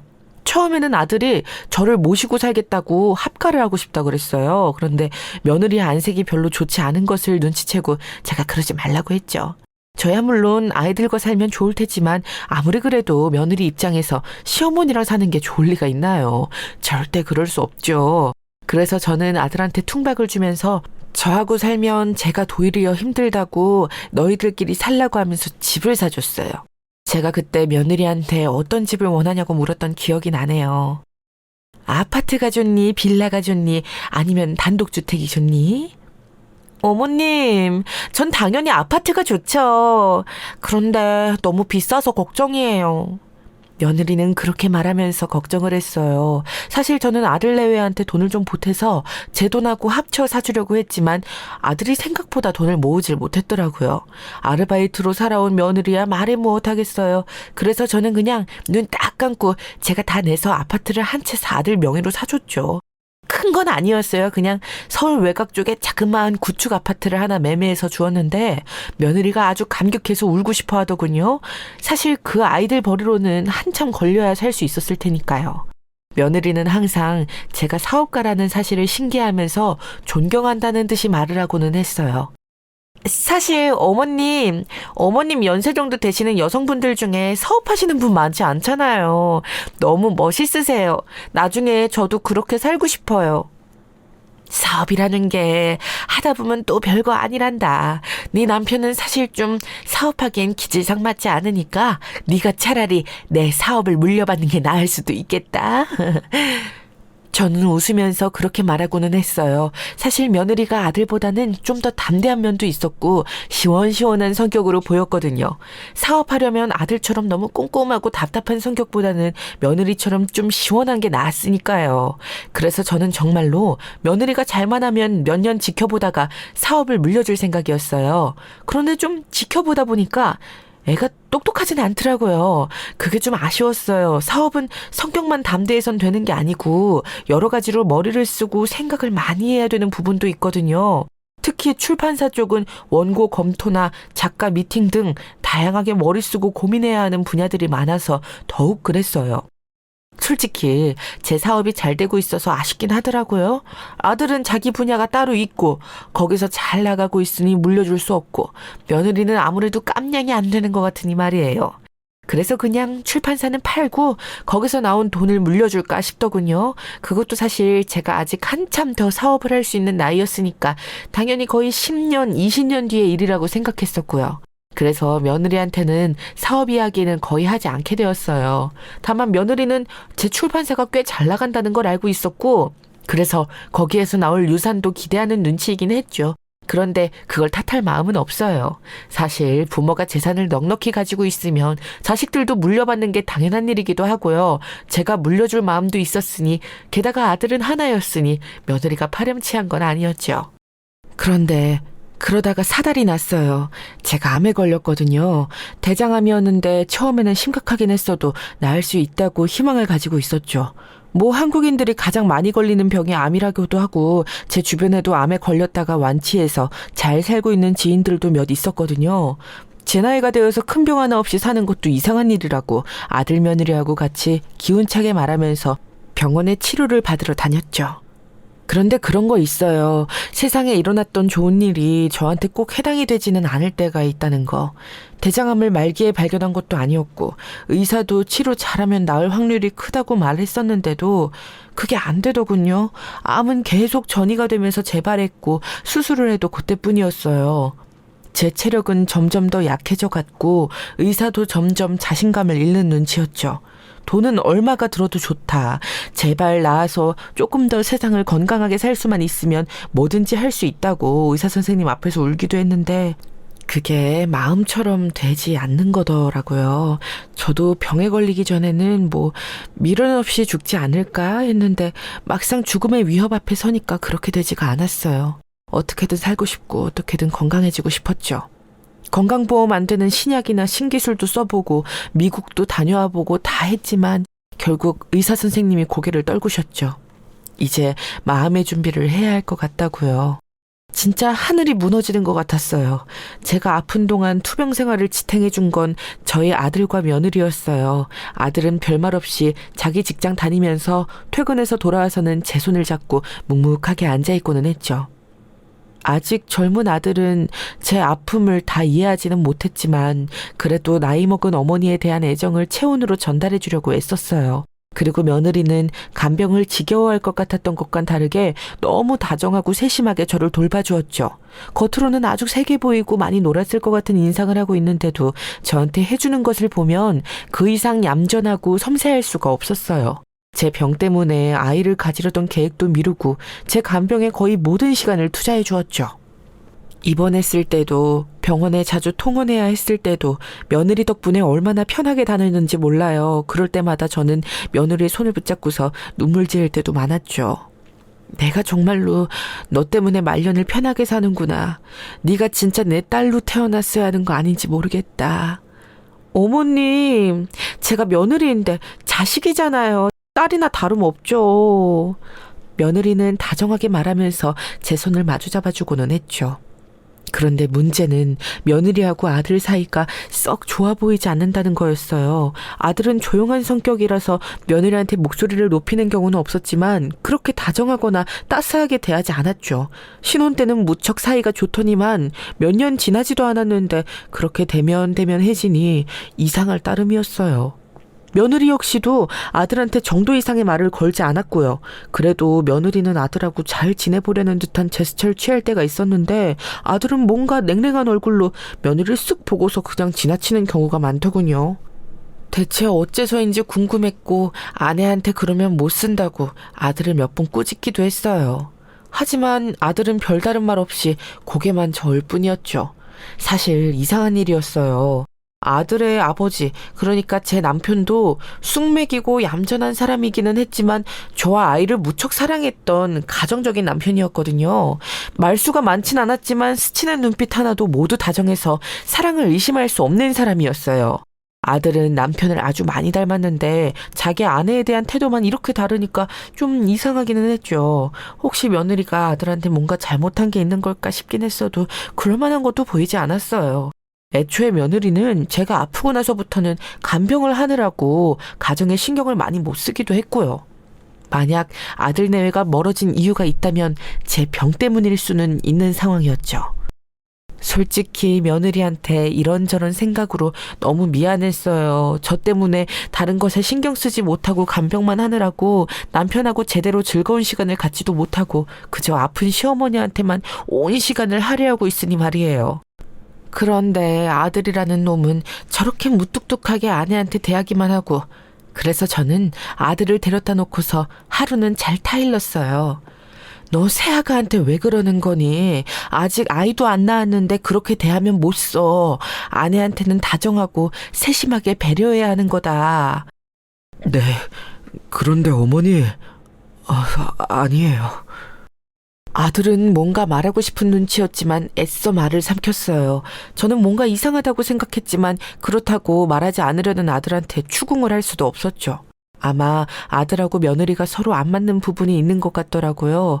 사실 결혼 전에 보기에도 서로 잘 맞지는 않을 것 같은 사이이기는 했어요. 서로 성격이 너무 다르다 보니 아들은 쑥맥에 연애도 해본 적 없는데 며느리는 잘 놀고 활달한 성격이어서 서로 부딪힐 수밖에 없는 것 같았거든요. 결혼 전에야 서로 좋아서 이런 거 저런 거 다 괜찮다고 여겨질지 몰라도 사실 결혼 후에 현실이기 때문에 이제 콩깍지가 벗겨질 만도 했죠. 하지만 결혼한 지 몇 년 되지도 않았는데 서로 대면대면해진 것에 제 병이 이유일 것 같아서 걱정은 많이 되었어요. 어미라는 사람이 아이들 결혼 생활에 도움을 못 줄 망정 도리어 방해나 되고 있다니 말이에요. 저는 아들이 말을 안 듣는다면 며느리라도 위로해주자는 마음으로 열심히 며느리한테 잘해주려고 노력했었지요. 아픈 와중에도 며느리가 저를 데리고 가까운 백화점이나 쇼핑센터에 자주 나들이를 나갔는데 그럴 때마다 며느리가 뭔가 원하는 게 있으면 얼른 사주고는 했어요. 그리고 며느리가 말하지 않더라도 제가 먼저 사서 선물을 안겨주고는 했었죠. 명품 백이나 화장품, 주얼리 같은 것도 돈이 아깝지 않았어요. 이제 몸이 아프고 보니까 돈이란 중요한 게 아니고 제 곁에 있는 가족이 정말 중요한 거더라고요. 며느리가 제 곁에 없다면 제가 얼마나 외롭고 아픈 몸에 마음까지 우울해졌을지 상상을 하기가 힘들었어요. 정말 제 자식처럼 딸이 있었다면 이랬겠구나 싶을 정도로 며느리한테 의지를 했었죠.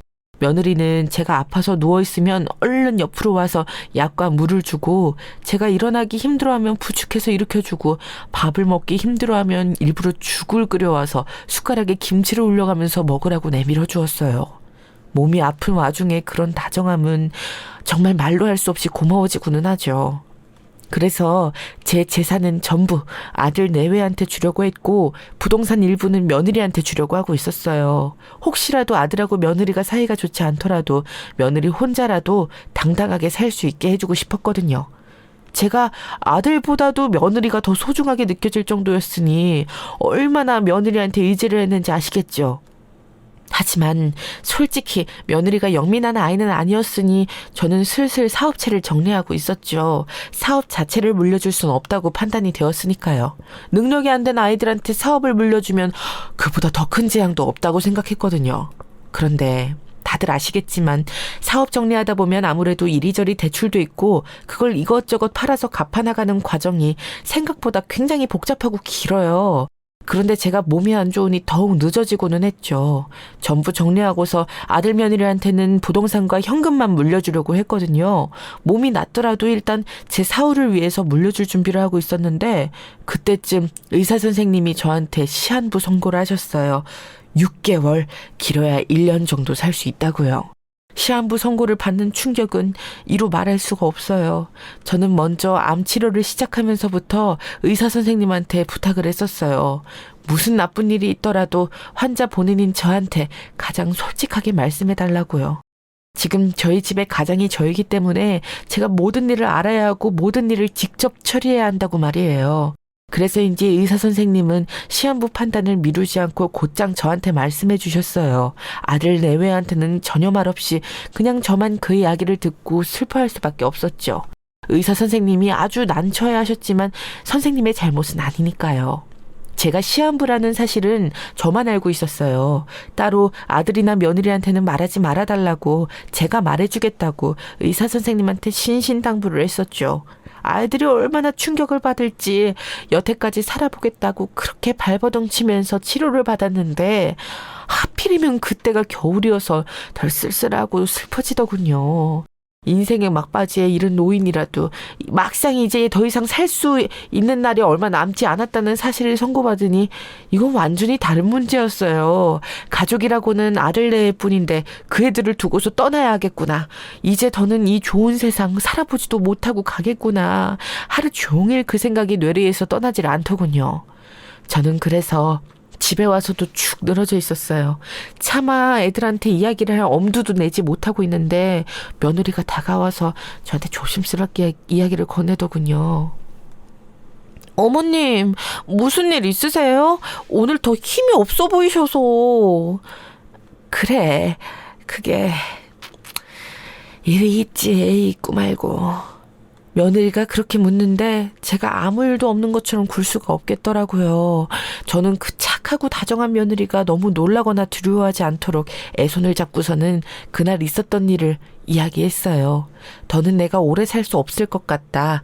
남은 기간은 기껏해야 6개월, 길어야 1년이 되지 않을 거라는 말을요. 그 이야기를 듣는 며느리는 눈물을 흘렸어요. 눈가가 빨개져가지고 제 손을 잡고 우는데 제가 다 슬프더군요. 어렵게 자라온 며느리는 결혼하고 나서야 가정의 따스함을 알았다면서 다 어머님 품에서 사랑을 느꼈다고 흐느꼈어요. 저는 며느리의 그 마음이 너무 소중하고 고마워서 그 애를 끌어안고서는 괜찮다고, 이제 내가 가고 나면 네 남편과 둘이서 잘 살면 되는 거라고 이야기를 해주었죠. 그날 밤 아들이 퇴근해서 들어왔을 때 아들을 따로 불러다 놓고서는 제가 제 병에 대한 이야기를 했어요. 아들은 눈가가 새빨개졌지만 눈물을 흘리지 않으려고 애썼죠. 남자는 울지 않는 거라는 고루한 사고방식을 가진 아이다웠어요. 저는 아들 손을 잡고서는 제 사후에 대해서 당부했었죠. 너 이 애미 가고 나면 이제 네 가족은 네 아내밖에 없다. 요즘 너무 대면대면하고 서로 대화도 안 하던데 나 편히 죽을 수 있도록 너희들 잘 살아야 해. 그게, 네, 알겠습니다. 아들은 할 말이 있는 것 같았지만 꾹 참고서는 삼키는 것 같았어요. 저는 너무 몸이 힘들고 아파서 궁금했지만 더 묻고 싶지가 않았고요. 그리고 그 다음부터 본격적으로 사업체 정리에 들어가기 시작했죠. 컨디션은 수직하락하고 몸은 너무 아팠지만 그래도 애들한테 제대로 유산을 주고 싶었어요. 제가 유산을 물려주면 아들이 더 많이 가져갈 것 같아서 제 선에서 제가 생각하는 대로 살아생전에 증여를 해주고 싶었죠. 네, 며느리한테 정말 많이 주고 싶었어요. 제가 아픈 동안 저를 성심성의껏 돌봐준 것은 다름 아닌 며느리였으니까요. 피 한 방울 안 섞인 남이라도 그렇게 애틋하게 저를 보살펴줄 수 있다는 걸 그때 처음 알았어요.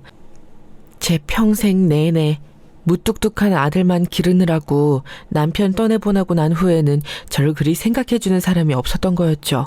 며느리가 저한테 그리 잘해주는데 얼마나 고마웠던지요. 그래서 제가 사업체를 정리하는 동안 저는 아예 아들한테 제 계획을 전부 이야기했어요. 며느리한테 재산을 좀 많이 주고 싶다고요. 아들이 하도 며느리한테 대면대면하게 굴어서 그게 불안하다는 점도 함께 이야기를 했죠. 그런데 아들은 그날은 가만히 듣고만 있었어요. 그러더니 며칠 뒤에 찾아와서 다시 한번 저하고 이야기를 나누었죠. 며느리하고 사이가 정말 안 좋아졌는지 아들이 제 방에 들어오면 며느리가 나가고 며느리가 들어오면 아들이 나가고는 했어요. 그러니까 저희 셋이 함께 이야기를 한 적이 없었던 거였죠. 어머니, 다시 생각해 보시는 게 좋을 것 같아요. 유산 증여 말이에요. 뭐? 왜? 갑자기 무슨 소리니? 네 아내한테 유산 더 많이 준다는 게 싫어서 그래? 사이좋게 지내면 어차피 그 돈이 네 돈 아니니. 잘 들어라. 부부는 평생 일심동체로 살아야 해. 어디 명의 가지고 서로 얼굴을 붉히려고 드는 거니?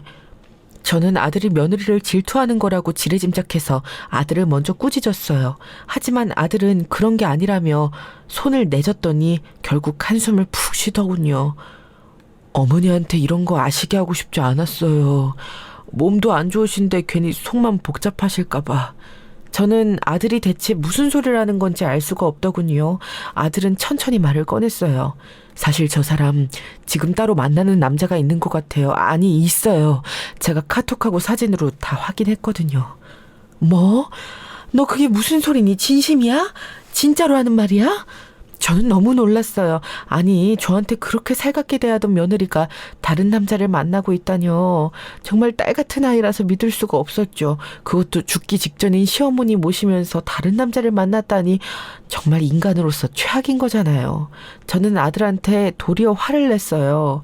너 아무리 재산이 탐이 나도 그렇지 네 아내를 그렇게 모욕하고 덮어 씌우는 거 아니다. 어디 아내가 바람 피운다고 누명을 씌우는 거냐. 그 애가 그럴 애야? 너 일한다고 핑계대는 동안 나한테 꼭 붙어서 계속해서 위로해주고 수발 들어준 아이다. 너는 어쩜 이렇게 행동해서 엄마를 실망시키는 거냐. 저는 아들을 마구 몰아치면서 꾸짖었어요. 하지만 아들은 별다른 표정 변화 없이 그저 제 말을 듣고만 있었죠. 그리 억울한 표정도 아니었어요. 이럴 줄 알았다는 것처럼요. 저는 그 아이의 표정을 보면서 대체 내가 왜 이 아이를 이렇게 잘못 길렀을까 하는 생각을 했어요. 그런데 아들이 제 말이 끝나갈 무렵에 그렇게 덧붙이더군요. 어머니도 언젠가 아시게 될 거예요. 제가 눈이 어두워서 그 사람하고 결혼했지만 결코 좋은 사람이 아니에요. 속에 꿍꿍이가 있어서 잘하는 척할 뿐이죠. 아들은 한숨을 깊이 쉬었어요. 저는 더 이상 아들을 꾸짖진 않았지만 여전히 불쾌하기는 했죠. 그런데 그렇게 말하고 나가는 아들의 뒷모습을 보면서 이상한 불안감에 가슴을 잠식하긴 했어요. 그래도 아들의 한마디 때문에 몇 년이나 쌓아온 며느리의 노고를 완전히 없던 것처럼 만들어버릴 수는 없었어요. 며느리는 저한테 너무 사근사근했고 좋은 아이였거든요. 실질적으로 저한테 붙어있는 시간이 정말 많아서 사실 불륜할 시간조차도 없을 거였어요. 저는 아들이 정말 못난 소리를 했다 싶어서 더욱이나 며느리한테 잘해주려고 노력했죠. 하지만 사업체를 정리하는 일은 점점 더 늦어졌어요. 한쪽에 있는 대출을 자산을 팔아 갚아야 하는데 이게 자산이 잘 팔리질 않았던 거였죠. 사실 강남에 있는 꼬마 빌딩이었는데 이게 사는 사람이 나타나면 금방 팔리는데 아니면 꽤 늦어지고 골치 아파질 때도 있잖아요. 아파트랑은 좀 다르죠. 실질적으로 그 빌딩 가격이 무척 높은 편이라서 노리는 사람은 많았는데 거래는 늦어지는 그런 경우였어요. 대출 조금 있는 걸 완전히 처리하려는 마음만 아니었다면 그걸 팔 이유도 없었던 물건이었죠. 저는 하도 그 빌딩이 안 팔려서 머리가 아팠어요. 제가 죽기 전에 완전히 아무것도 못하게 되기 전에는 일 처리가 완료되어야 하는데 이게 그러기가 쉽지 않아 보였거든요. 힘이 떨어져서 제대로 글자도 못 보고 앉아있는 저한테 며느리가 들어와서 기웃대더라고요. 저는 그 애가 내놓은 차를 마시면서 한숨을 푹 쉬었어요. 아니요, 어머님, 왜 그렇게 한숨을 쉬셔요? 그게 말이다. 저는 순간 조금 있는 대출이 너무 미웠어요. 그것만 아니면 그래도 얼추 정리가 되었는데 말이죠. 사업 정리하는데 이제 빚만 남았네. 아휴, 골치 아프다. 이거 너 물려받으면 어떡하니? 물려줄 게 빚밖에 없네. 너무 힘든 나머지 농담처럼 나온 말이었죠. 설마 제가 빚만 있다 하더라도 어디 자식들한테 그걸 물려줄 생각을 했겠어요. 그냥 상속 포기를 하라 했겠죠. 그런데 그 순간 며느리가 얼굴색이 변하더군요. 표정이 딱딱하게 굳는 것을 보고 저는 이 말이 며느리한테 큰 근심을 안겨주었나 보다 했어요. 사실 농담이라고는 해도 사정 모르는 사람이 들으면 큰일일 거였죠. 저는 급히 손을 내저으며 농담이었다고 말하려고 했지만 그 순간 며느리가 벌떡 일어나서 문을 콱 열고 나가버리더군요. 저는 어안이 벙벙했어요. 저 애가 한 번도 저런 식으로 행동해 본 적이 없었거든요. 여태까지 정말 제 앞에서는 세상에서 가장 얌전하고 예의 바른 태도로 행동했기 때문에 저런 며느리의 행동이 제대로 인식되지 않을 정도였어요. 하지만 곧 며느리는 씩씩대면서 들어와서 저를 노려보더군요. 저는 너무 어처구니가 없어서 제대로 말도 하지 못하고 며느리를 올려다보았어요. 어머님, 미치셨어요? 아, 진작 말을 했어야죠. 뭐를 말이냐? 빚밖에 없다고요? 아니, 난 진짜 어떡하라고. 그것만 기다리고 있었는데. 며느리가 고함을 질러댔어요. 너무 시끄러워서 저는 귀를 틀어막고서는 놀라 입을 벌렸죠. 며느리는 마치 미친 사람처럼 제가 들고 있던 서류들을 뒤져보았지만 사실 그런 사업 관련 서류를 그 애가 본다고 알 수나 있나요? 뭐 사정도 여태까지 단 한 번도 물어보지 않았던 애가요. 아, 어쩌라는 거예요? 그 돈 없으면 어쩌라고? 너 대체 지금 뭐 하는 거니? 내가 그 돈 때문에 다 죽어가는 늙은이 수발을 몇 년을 들은 건데 대체 그 돈 부스러기 좀 얻겠다고 그렇게 열심히 수발을 들었는데.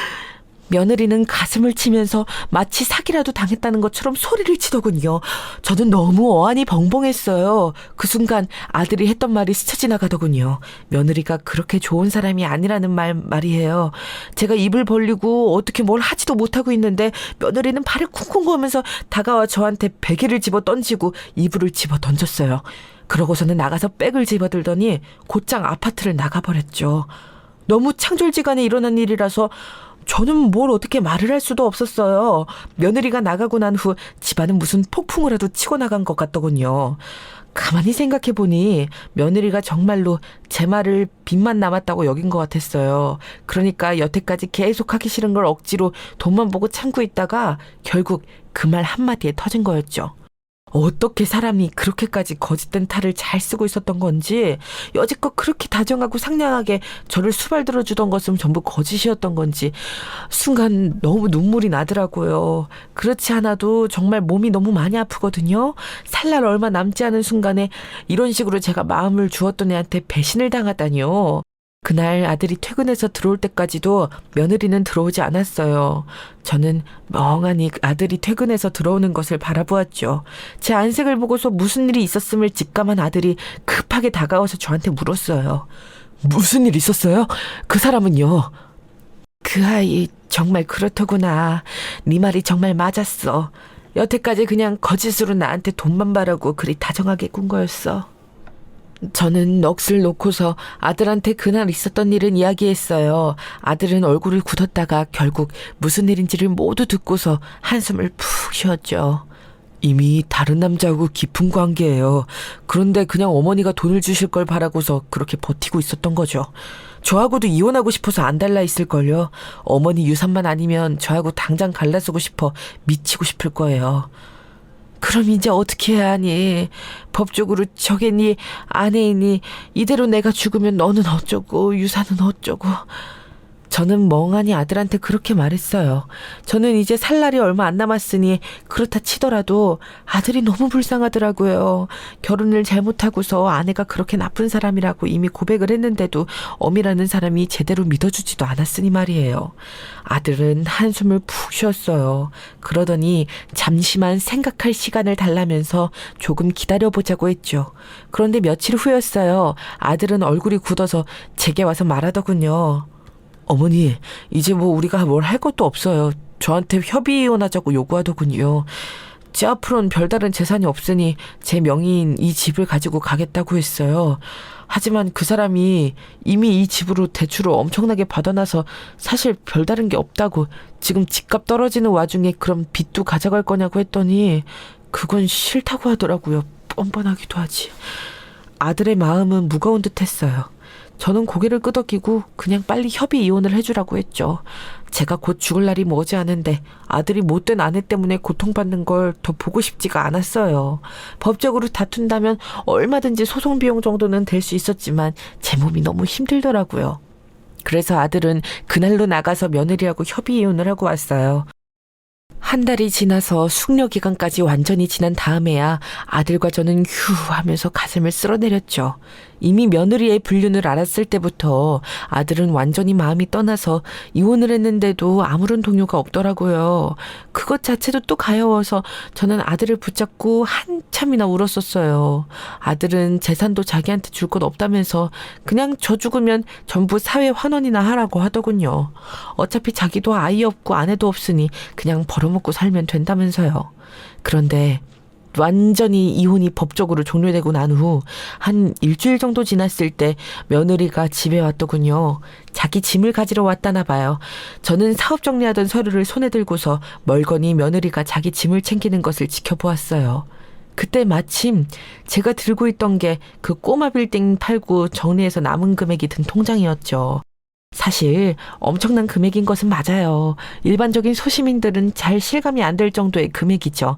전부 정리해서 이제 현금이 남은 이것을 어디로 기부할까 고민하고 있었어요. 며느리는 흘끗 저를 보고서는 인사도 없이 나가려고 하더군요. 아니, 이제 며느리도 아니고 전 며느리였던 여자죠. 저는 그 애를 보다가 잠깐 손짓해서 가까이 불렀어요. 그 애는 그래도 그나마 저하고 시모와 며느리로 살았던 기억 때문인지 조금 멈칫하다가 저한테 가까이 다가오더군요. 이제 저한테 뭐 하라고 시키실 권리 없어요. 왜 그러시는데요? 며느리는 아주 방어적인 태도로 말했어요. 저는 그 애가 정말 멀그러미 바지더이다. 어떻게 같은 사람이 돈 때문에 저렇게 태도가 변하는지 말이에요. 너 정말로 내가 빚밖에 없어서 이렇게 변해버린 거니? 당연하잖아요, 어머님. 아니, 이제 어머님도 아니지. 아줌마, 할머니. 그동안 아프다면서 나 일 시켜 먹은 거 기억 안 나요? 사람이 어쩜 이렇게 뻔뻔하지? 내가 잘못된 게 아니라 그쪽이 잘못한 거예요. 젊은 며느리들에서 아프답시고 수발을 그렇게나 들게 하나 그래? 며느리는 갑자기 화를 내면서 저한테 소리를 질러댔어요. 그때 집에 온 전하의 얼굴도 보기 싫어서 다른 방에 들어가 있던 아들이 제 방으로 건너왔죠. 지금 뭐 하는 거야? 어머니한테 지금 무슨 말버릇이야? 어머니? 이제 내 어머니 아니야. 비켜, 난 나가야겠으니까. 네가 원하던 거 혹시 이거 아니니? 저는 며느리 앞에 통장을 던졌어요. 툭 가볍게 떨어진 통장 페이지에는 숫자가 상당히 많이 써 있었죠. 며느리는 처음에는 그걸 집어들고서는 뭐가 뭔지 잘 모르는 눈치더군요. 가만히 숫자를 세어보더니만 며느리는 얼굴색이 변해서 머뭇거렸어요. 내가 빚이 있다고 했지 부동산이 없다고는 안 했다. 강남 쪽 건물 팔았더니 대출 조금 있는 거 갖고도 90%는 남더구나. 뭐라고요? 네, 너한테 그걸 주려고 했다. 아들한테 가는 돈보다도 더 많이 너한테 생전에 증여를 해주려고 했다. 그동안 나 간병해준 거 너무 고마워서 말이다. 이제 세상 뜨는 마당에 내가 아까울 게 뭐가 있었겠니? 대체 뭐가 그렇게 불만이라 막판에 그렇게 깽판을 치고 나가야 했어. 게다가 남자도 따로 있다며. 저는 며느리에게 쏘아붙였어요. 몸 상태가 악화된 이후로 심장이 벌렁거리며 뛰고 식은땀이 났지만 할 말은 해야 했죠. 며느리는 멍한 얼굴로 통장을 들여다보더니 믿고 싶지 않은 듯한 얼굴로 무릎을 꿇고서 제 옷자락을 잡았어요. 아니, 어머님, 이런 말씀은 안 하셨잖아요. 저는 정말로 집에 빚만 남은 줄 알았어요. 정말로요. 그래, 네 민낯 정말 잘 봤다. 그 덕분에 네 됨됨이를 확실하게 알게 되었구나. 어머님, 그런 거 아니에요. 정말 아니에요. 며느리가 손을 떨면서 저한테 빌려고 했지만 곧 아들이 며느리를 일으켜 세워서 밀어냈어요. 아들은 표정도 변하지 않은 채로 며느리를 밀어내면서 말했죠. 당신하고 이제 우리 집은 관계가 없어. 우리 집 돈도 관계가 없지. 지금 사귀는 그 남자하고 잘 살아봐. 다시는 얼씬도 하지 말고. 여보, 정말 내가 잘못했어요. 아니, 난 정말 빚만 남은 줄 알고. 어머니 돌아가신 이후엔 내 꼬투리를 잡아 이혼하려고 했겠지. 계속 그 불륜남하고 불륜이나 하면서 나가 이 상간녀야. 아들은 쏘아붙이면서 며느리를 아주 밀어내버렸어요. 평소 온화하고 침착한 성정인 아들로서 정말 드문 일이었죠. 저 착한 아이가 얼마나 그동안 쌓인 게 많았으면 저럴까. 얼마나 고통을 받았을까. 가슴이 아파 미치겠더군요. 아들은 며느리, 아니 이제 며느리였던 그 상간녀에게 지금 당장 안 나가면 주거 침입죄로 고소를 하겠다면서 내보내버렸어요. 평소 그 착하고 온화한 아이가 저렇게 독하게 말하는 것을 보니 그동안 얼마나 마음고생을 했을까 싶어서 너무 슬펐죠. 애미라는 게 그것도 모른 채로 이를 여기까지 끌고 왔으니 말이에요. 저는 아들 손을 잡고서 한참이나 멍하니 앉아 있었어요. 아들은 제 손을 쓰다듬으면서 말하더군요. 어머니, 재산은 전부 사회에 환원해 주세요. 저도 뭐 먹고 살 만큼은 벌고 그 이상의 돈은 사실 불화의 씨앗만 되는 것 같아요. 굳이 물려받지 않아도 저는 생계에는 지장이 없으니까요. 아들은 초연하게 그렇게 말했어요. 맞아요. 과한 재산은 불행의 씨앗이 되고는 하죠. 아들이 그렇게 말하는데 제가 반대할 이유도 없었고요. 이미 얼마 남지 않은 목숨인데 아들이 원하는 대로 해주고 가는 게 맞기도 하고요. 그래서 지금은 제가 가진 재산을 전부 사회에 환원하기 위해 법적인 절차를 밟고 있어요.